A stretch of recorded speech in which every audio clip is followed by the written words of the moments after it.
Sanford Sandy Schwaber, dated September the 10th, 2000. My Army service, November 1943 to 1945 of World War II. I was born on November 20th, 1914, at 203 Manhattan Avenue, Brooklyn, New York, USA. My parents were Samuel and Nathan Schwaber and Gussie Schwaber, maiden name Gussie Schwartz. I was the youngest of 5 siblings. They were Frida married to Louis Reamer, Rose married to Benjamin Blau, David married to Betty Bess Golding, Mary married to Edward Spitzin, and I, Sanford, was privileged to be married to Bernice Bernstein on September 22, 1940. The following phase of my life took place almost 60 years ago. I shall try to recollect from memory and research what had taken place during the war years as I lived through it. On December the 2nd, 1939, Germany invaded Poland, and shortly thereafter, England and France were involved in the war by declaring war on Nazi Germany. The United States of America started to increase its armed forces by drafting men by means of the lottery program in 1940. On December the 7th, 1941, Japan's planes bombed Pearl Harbor, sinking many U.S. battleships, causing death and wounded to many soldiers, Navy men, Marines, and on December the 8th, the United States declared war on Japan. This was the start of World War II. On July 1943, I received a letter from the United States Military Service. Uncle Sam requests, I want you, that I was to report to my local draft board. The draft board then informed me to report on September 23rd to be inducted into the armed forces. I had to make arrangements to place my home furnishings and clothes into storage, leave my position as manager of the Wilmark Baker Supply Company, and send my wife Bernice back to live with her parents. On September 22, 1943, my wedding anniversary date, I was sent to Grand Central Terminal Station in New York City and shipped by troop train to Camp Upton at Japank, Long Island, New York. At Camp Upton, I was given a health examination from head to toe, received a half a dozen injections. I was given my Army clothes, uniform, and steel helmet, then told to send my civilian clothes home.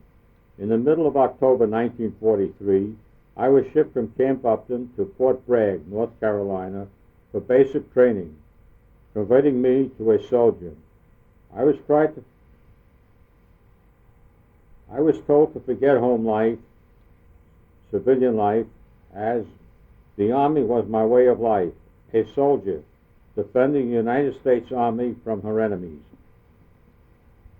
From October 1943 through March 1944, I was trained in field artillery, operating a 105 millimeter tractor-drawn field artillery guns up and down the hillsides of North Carolina, during day and night in all types of weather, trained on machine guns, carbine, pistol, and various weapons, how to assemble them in darkness.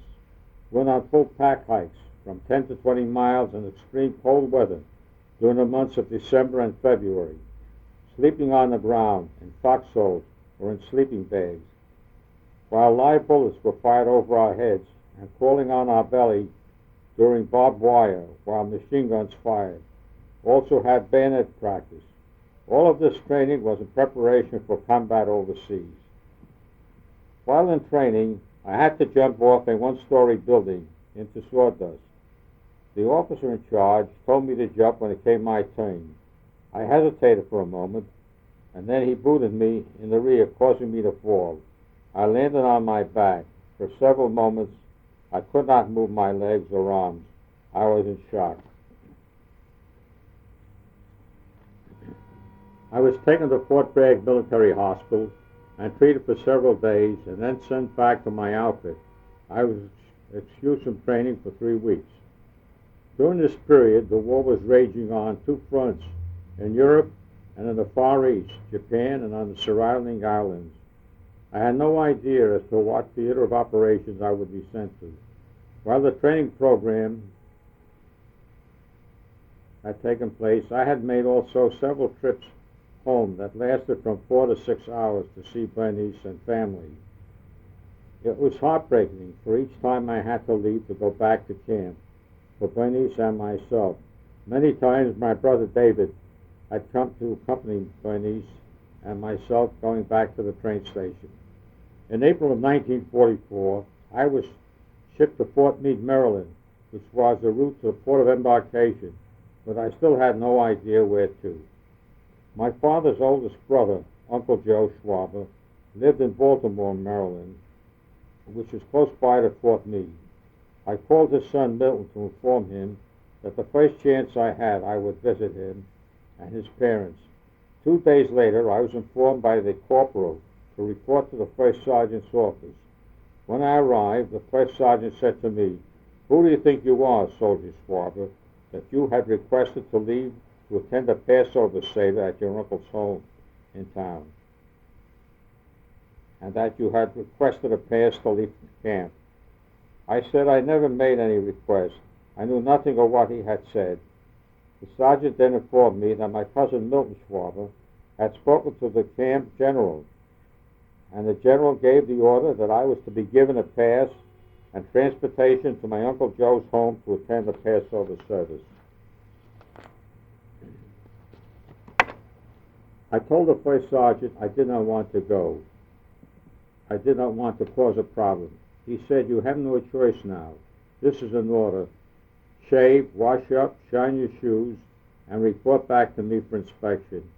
Shortly thereafter, I was on my way to the Passover Seder. I arrived at Uncle Joe's home. There was Uncle Joe, his wife Aunt Becky, and to find a place full of their children, Saul, Milton, Joe Jr., Nathan, Dora, Jenny, with their wives and husbands and their children. Joe Jr. and Nathan were in the Army and stationed at Fort Meade. They had all their friends and fellow soldiers at the Seder. Uncle Joe made me sit at the head of the table with him as he conducted the Seder. It was a lavish affair. At least 60 or more people attended, one I shall never forget. Uncle Joe said to me, "Don't forget to tell your father about the Seder we had."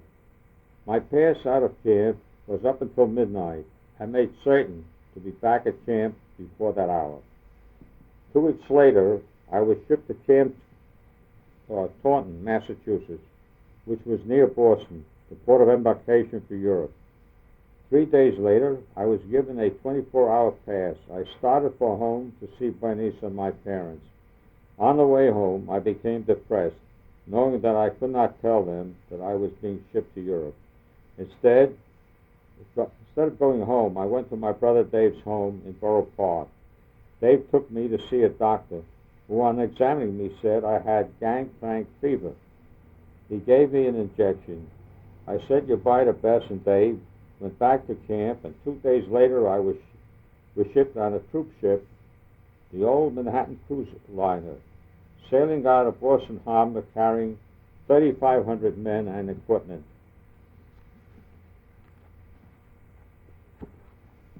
We sailed along the coastline to Greenland and then out to the Atlantic Ocean. The first 2 days we had planes covering us from attacking German subs. The third and fourth days we were on our own, and then on the fifth and sixth days we had planes covering us from England. We docked in Liverpool, England on May the 11th, 1944. From Liverpool we were sent to Plymouth, a replacement center. After a few days, I was sent to Newbury to join the 101st Airborne, known as the Screaming Eagles, by the shoulder patch of the Eagle. I was placed in the glider units of the division. Here we trained on loading and unloading gliders.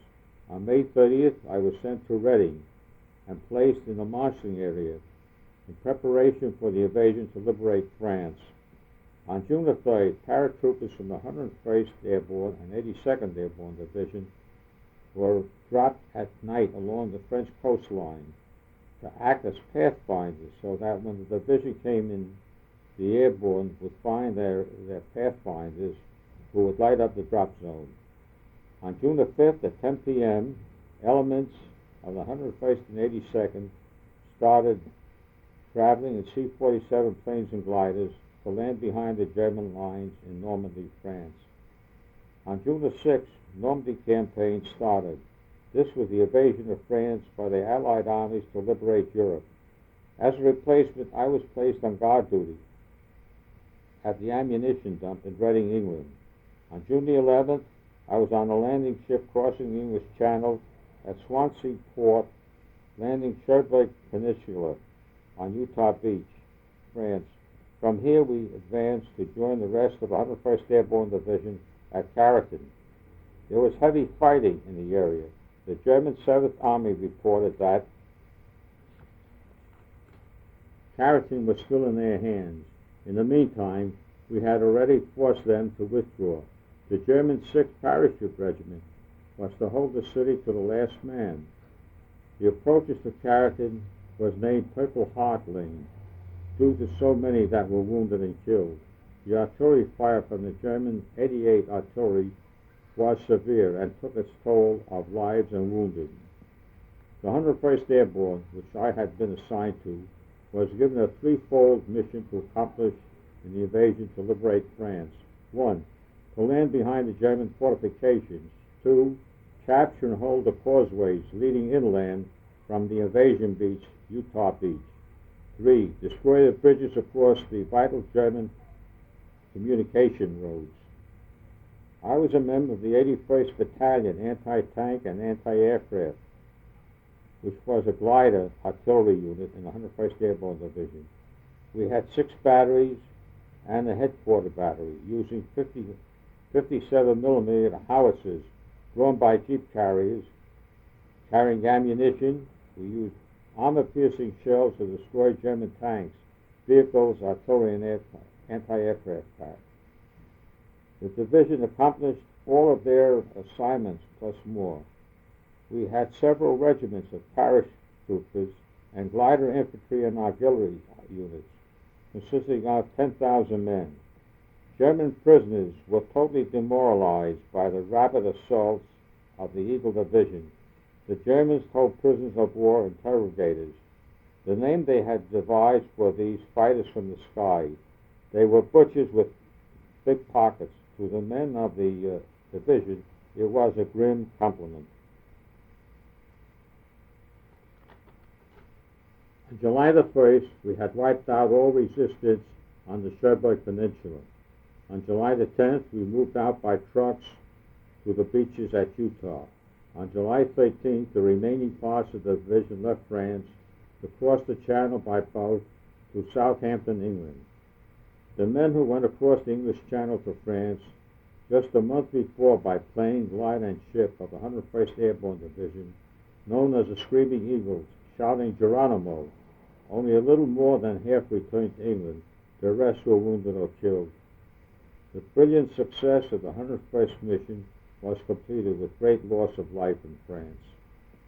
On July 14th, my unit, the 81st Battalion, was sent to Newbury, England, to regroup, receive replacements of men, equipment, and a training program of loading and reloading gliders.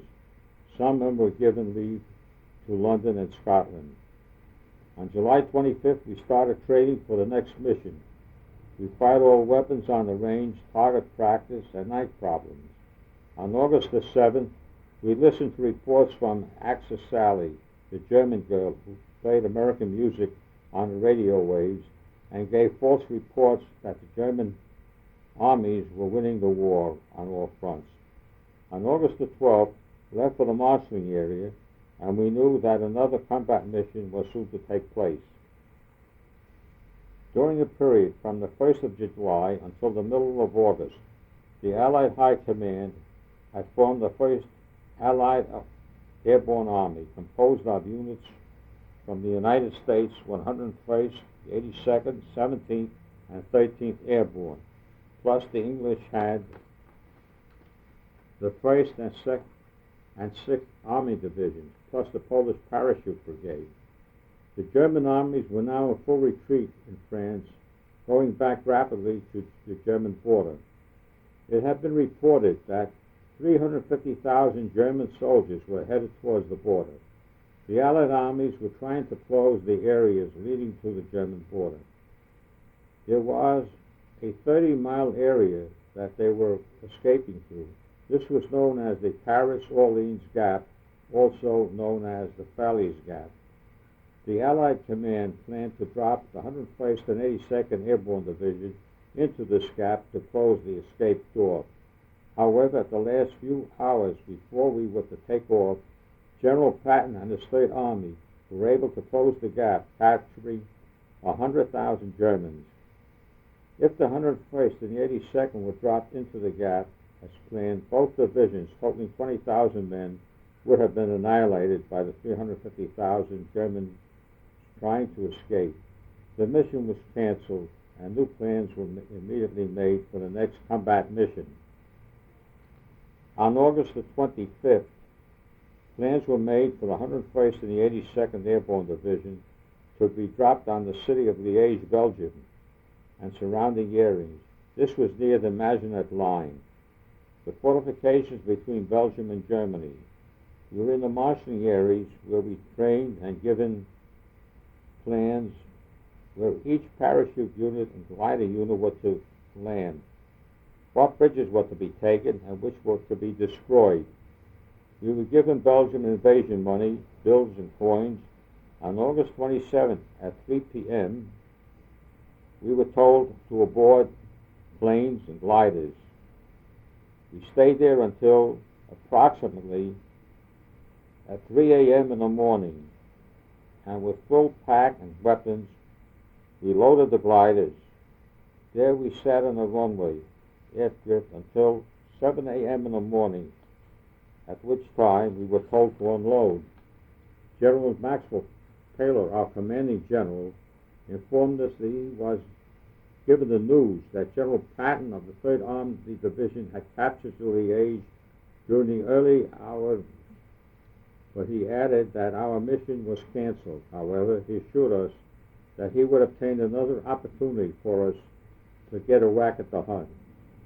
The men were tired as we left the marshalling areas and returned to our base camps in the areas of Reading and Newbury, England. We started training program again in preparation for the next mission. Where it would take place, we had no idea. On September the 9th, we were alerted and taken to the marshalling areas, which was called Aldermaster Field, in preparation for another mission. We trained all day and many nights. Then information given to us is that we would be dropped into Holland to liberate the southern part of the Netherlands. This operation was to be named Market Garden. Market was to be the invasion of airborne troops. Garden was to be the invasion of ground troops by the British and Canadian armies. Market was composed of the 101st, 82nd, British 1st Airborne Division units and the Polish Airborne Brigade. This was called the 1st Allied Airborne Army. Garden was the British 2nd Army and the Canadian units of tanks, infantry, and armored units.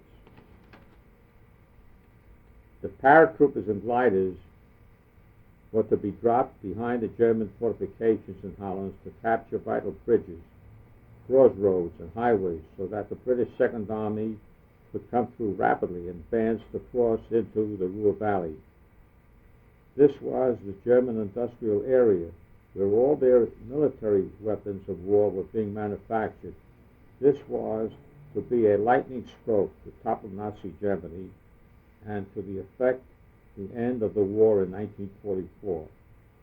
September 17th, we were given 3 meals of steak during the day. This was a sign that we were now going into combat the very next day. This was not a dry run. Holland was a combat story of a road of men who fought and died to get the road and to keep it open for the British Army to cross the border from Holland into Germany. It was not a long road, not in comparison with tremendous distance of this war, running less than 100 miles from Holland through Belgium, north to to the Zyger Z crossroads and bridges.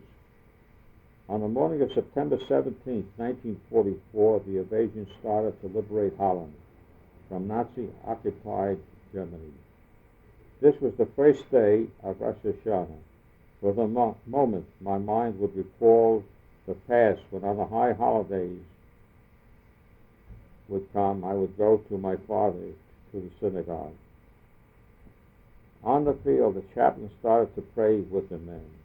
I saw these men, tough men, take out their crosses and start to pray. This was a frightening period for me. I saw many, I kept saying, Shema, the Israeli prayer. We knew that the moment had come, we were going into combat, and what the next few hours would be like, living or dying. As I walked toward the C-47 plane that were told the two gliders of my group, the lieutenant said, this man goes to the right, and this one goes to the left. The C-47 planes were lined up with gliders as we entered the glider. The C-47 planes then started on the runway field and began pulling the gliders on the nylon tow ropes. One glider had a jeep and 5 men sitting in the jeep, plus a glider pilot and a corporal sitting inside it, up front, a total of 7 men. The other glider, the one I was assigned to, had a trailer of shells for the howitzers. It had 4 men on either side of the trailer, plus a glider pilot and a corporal up front, for a total of 10 men. As the formation of planes carrying the parachute gliders crossed the English Channel, they entered Cloud Bank near the French coast. As we crossed over France and came out of the clouds, I saw almost the entire formation of planes going to the right, whereas my C-47 plane, pulling the 2 gliders, went to the left. I could see below the German artillery anti-aircraft firing at us. I saw the orange flames and then the puff of smoke going up towards us, the flak. The pilot of our C-47 plane was pulling away from enemy fire. We were then over the French city of Bepay. Before long, we were over the Belgian border, and it appeared that cows and horses were stampeding. It must have been due to the firing of the German guns at the C-47 planes towing the gliders that were flying at low level, about 1,500 feet. We were like clay pigeons in the shooting gallery. Then flying over the city of Ghent, Belgium, German artillery fire had cut the tow ropes of the gliders. The C-47 plane took off to escape the German fire. The gliders carrying the jeep with 7 men nose dived into the ground. It had lost control and killing all 7 men. The glider I was in, containing the trailer, was under total control by the glider pilot. As it came down, its wheels ran into an irrigation field and crashed. On the impact, I had my helmet off as I was nauseous. As a result, I hit my head and eye into the corner of a trailer, causing a deep cut into my eyebrow, and the left eyebrow lid was cut. I was knocked unconscious. I was later told that I was taken out of the glider, laid on the grass. The Canadian Army at the time was occupying this area. They sent an ambulance. The medics treated the wound. I was the only one injured in the glider cracker. As I came to, I saw a large black umbrella over my head, and then realized it was a monk's hat. The monk had been passing by and had come over to give me the last rites. I was taken to Canadian Field Hospital, where I was stitched up, treated, and being prepared to be sent back to England. In the meantime, my outfit, the 81st Battalion of the 101st Airborne Division, had landed in Eindhoven, Holland, and started to capture the city and retake it from the Germans. My first thoughts were that the outfit did not know of my whereabouts, and that I would be reported missing in action, and that my wife and family would be informed of this.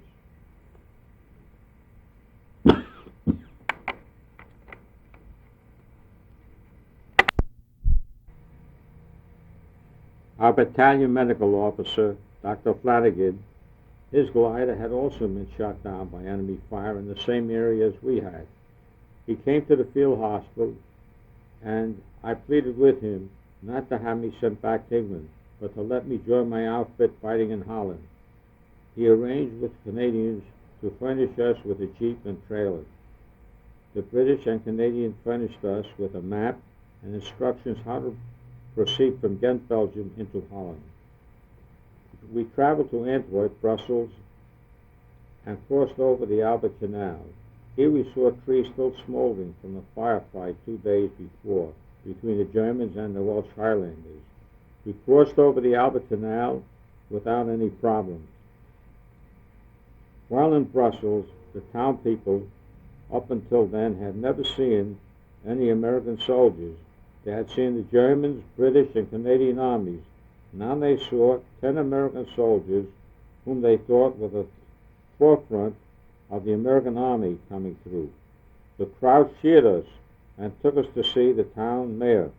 He gave us a grand welcome. There was a woman in the crowd who asked one of the men with us in the jeep if his material of his pants was waterproof. As he said this, he felt the material of his crutch. He said, "Lady, if you hold it long enough, I shall show you how waterproof it is." On September 19th, we finally caught up with the division and our battalion, which was now in a firefight with the Germans in the city of Zon. I joined the battalion with one eye closed and bandaged. I was given a VAR to operate. Here the fighting was severe. Every man was needed, even one who had one eye in operation.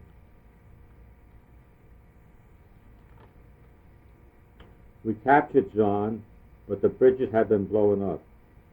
The battalion advanced along the road. The civilian population was friendly, and the Dutch underground forces showed us how rapidly it could furnish us with information about enemy strength and its movements.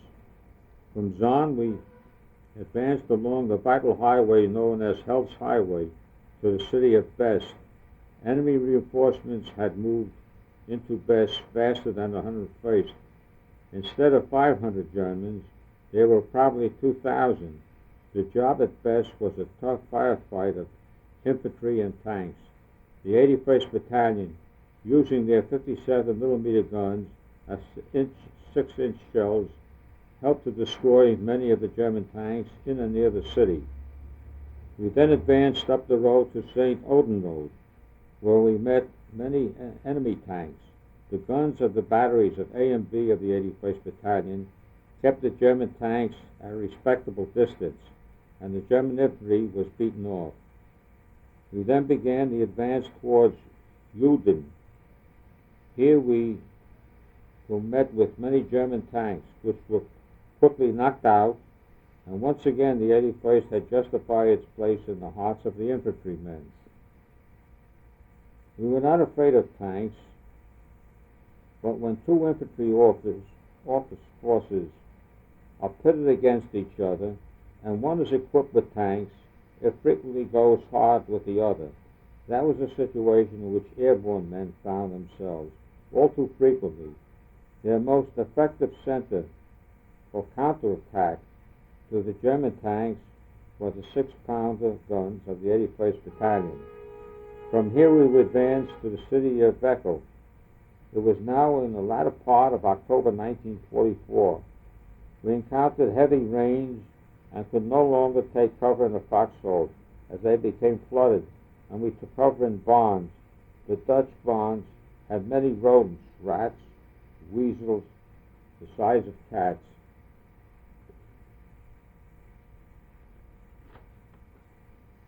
Vechel was a scene of heavy destruction as German artillery rained shells fire on the town continually from all sides. The enemy cut the road twice, once above Vechel and a few thousand yards ahead, and again an equal distance below it. Both attacks were successfully repelled by the outnumbered Eaglemen. The piles of German dead in the fields and roadsides testified as to the skill with which the Sky Soldiers, fought.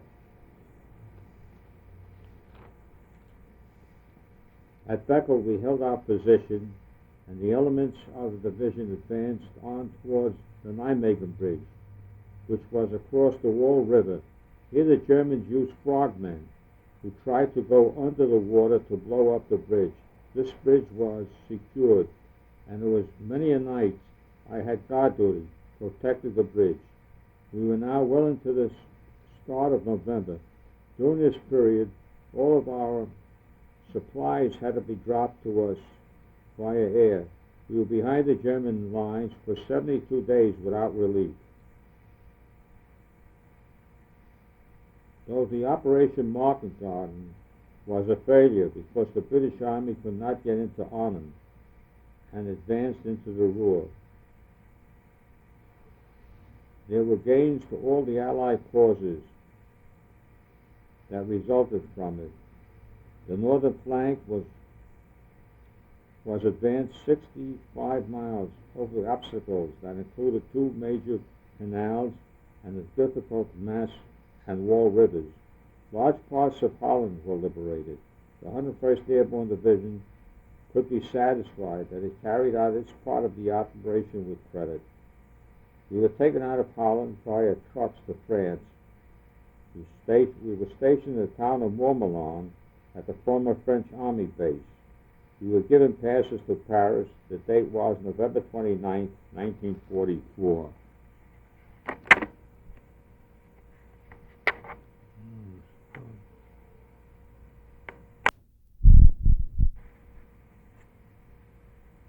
Some of the men were given passes from 4 to 7 days.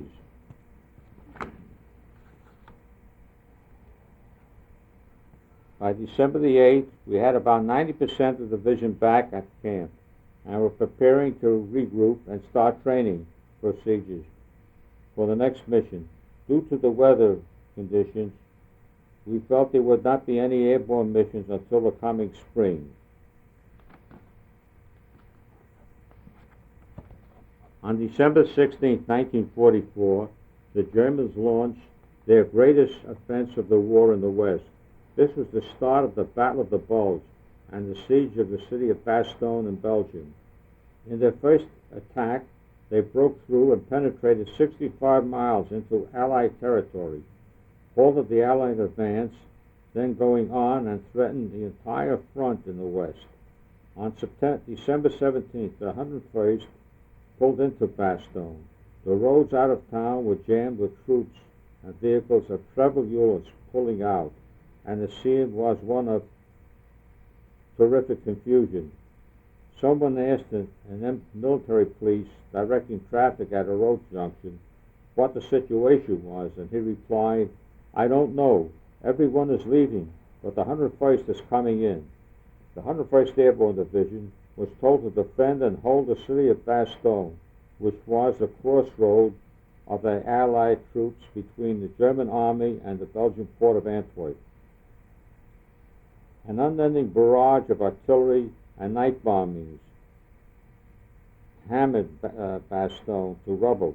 Wounded men were sent back from the front lines only to lie in the town under a continual rain of shell fire. We were surrounded. The evacuation was impossible. Doctors and technicians were captured when the division's aid station was overrun. Radio Berlin reported the 105th was annihilated. A worried world watched the hole in the donut and wondered.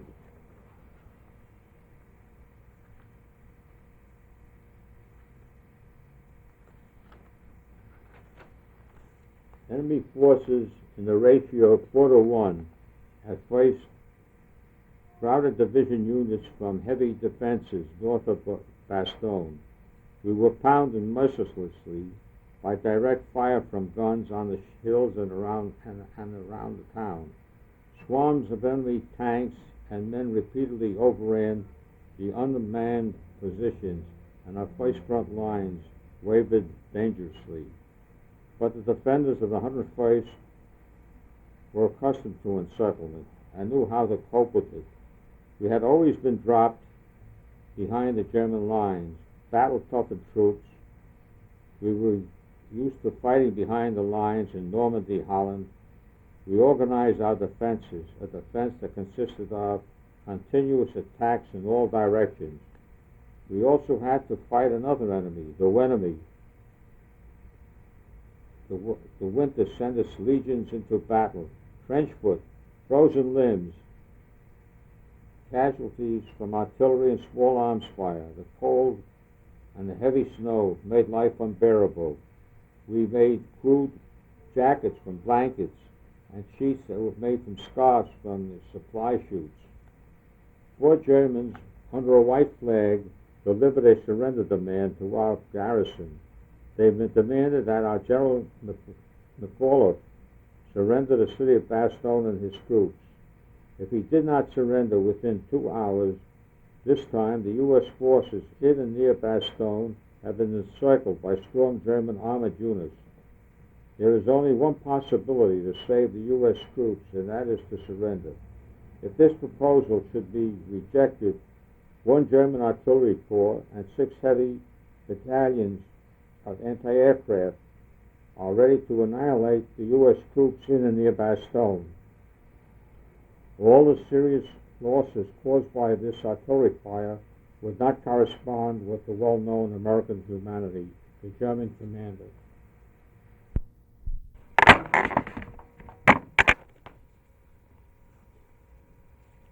On December the 24th, 1944,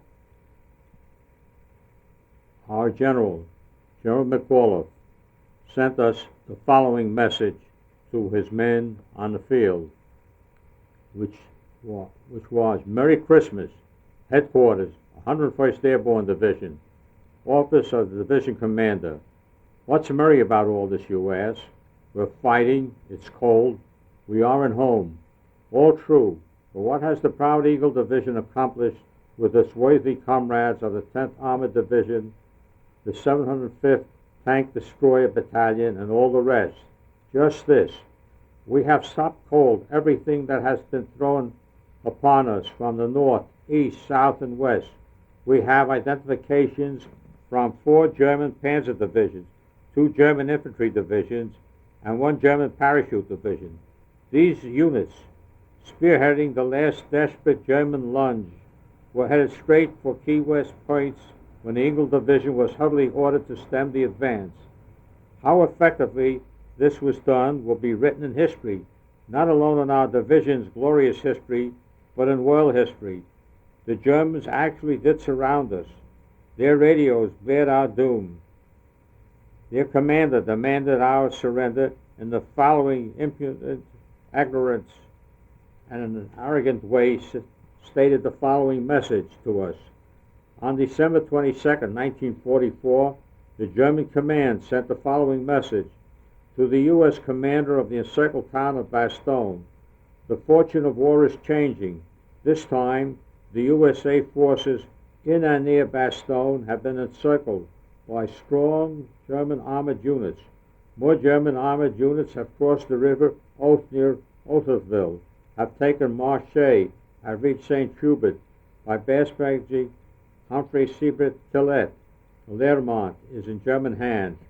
There is only one possibility to save the encircled USA troops from total annihilation, and that is the honorable surrender of the encircled town. In order to think it over, a term of 2 hours will be granted, beginning with the presentation of this note. If this proposal should be rejected, 1 German artillery corps and its 6 heavy anti-aircraft battalions are ready to annihilate the USA troops in and near Bastogne. The order for firing will be given immediately. Hours term. All serious civilian losses caused by this artillery fire would not correspond with the well-known American humanity, the German commander. The German commander received the following reply from General McAuliffe. The letter was dated 22nd December 1944. To the German commander, nuts, the American panda.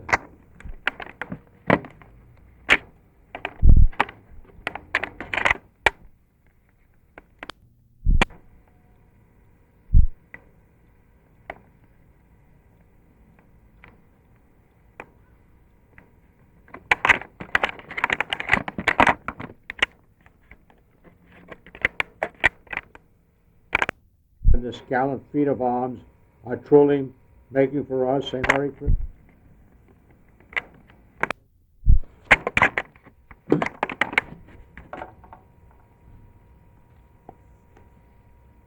The siege dragged on, but the tide of battle turned. The wreckage of the enemy machines clouded the roads and littered the slopes of the countryside. In the meantime, General Patton's Third Army sent his armed forces to the rescue of the surrounded troops of the 101st Airborne. General Patton's 4th Armored units were smashing through their way northward. Relief came on December 26, when the 4th Armored contacted a relief block on the southern perimeter and broke through. The siege was lifted. Later, when newspapers described the relief as a rescue, General McAuliffe remarked, "We weren't rescued. We were ready for the attack." But the men, exhausted and chilled, merely said, "Thank God." Working with combat teams of newly arrived units, the 101st Airborne Division swept through and overran many German units, and with the help of the 969th Field Artillery, using their 155 millimeter long-time guns, it hurled its huge missiles ahead of the advancing troops. As a result, the General von Rundstedt offensive turned to a defeat, and largely through the epic courage of one division, the United States 101st Airborne Division, once again the Eagle screamed. In a mock formal ceremony, the town of Bastogne was turned over to Major General Middleton of the 8th Corps Command, who signed a memorandum receipt for the battered little village. It read, "Memorandum receipt. The 8th Corps, dated January the 18th, 1945, received from the 101st Airborne Division, the town of Bastogne, Luxembourg Province, Belgium. Condition: used but serviceable. Kraus disinfected." On January the 19th, 1945, the 101st was relieved from the Ardennes front. We were then alerted for another mission, this time on the Alsace-Lorraine front. The Alsace-Lorraine countryside was welcomed and comparative quiet after the vicious Belgian campaign. For the first time in over a month, we were quartered indoors. The division then finally settled into a defensive position along the Moder River. For the next 31st days, the division held positions along the river. The days on the line were relatively quiet. The days and weeks turned warmer, and by the time the division was relieved, we boarded the 48s for back bases to France, and early and welcome spring had come. At Montmelon-le-Grand, France, once again the division rested, trained, and was awarded the Presidential Unit Citation by the General of the Army, General Eisenhower, the first time in the history of the American Army that an entire division was given this citation. The citation was given to the 101st Airborne Division for its gallant defense of Bastogne, Belgium. Special planes were chartered to bring in correspondents and from the press. Also from all parts of Europe, they came in droves to record and receive the ceremony. A few days later, Eaglemen boarded cattle trucks and were headed toward the Rhine, and the race went on towards Germany. For most of us, the war seemed already over. What lay ahead of us was a wild chase, as the infantrymen's war was over. All this had taken place during February and March. In April, the division once again boarded trucks and rode to the Ruhr. Its mission was to contain the western flank of the Ruhr pocket from the west bank of the Rhine. During this period, we encountered endless thousands of the homeless, displaced persons, Polish, Hungarians, French, Russian, Dutch, and Jewish people, en route to their homes or wandering from village to village, living on food taken from their former masters. Sometimes long columns of German soldiers, too many to be guarded, were seen marching towards the prisoner of war cage, collecting points in the rear areas. It would have taken an entire division of the 101st Airmen to merely guard the vast hordes of enemy soldiers that surrendered. During the last days of the war, instead, enemy officers were put in charge and told to march their men to the rear. We also captured high German politicians and military figures of the Nazi regime, such as Ley, Strache, Schwartz, and General Kissling and General Berger. Also, this took place in and around and parts through Germany and the Bavarian Alps and Austria. The German army was now beaten and defeated and demoralized. With units of the 1st French Army, the 101st added another feather to its well-plumed cap and captured Berchtesgaden, the site and summer home of the Reichschancellor and Hitler's eagle nest.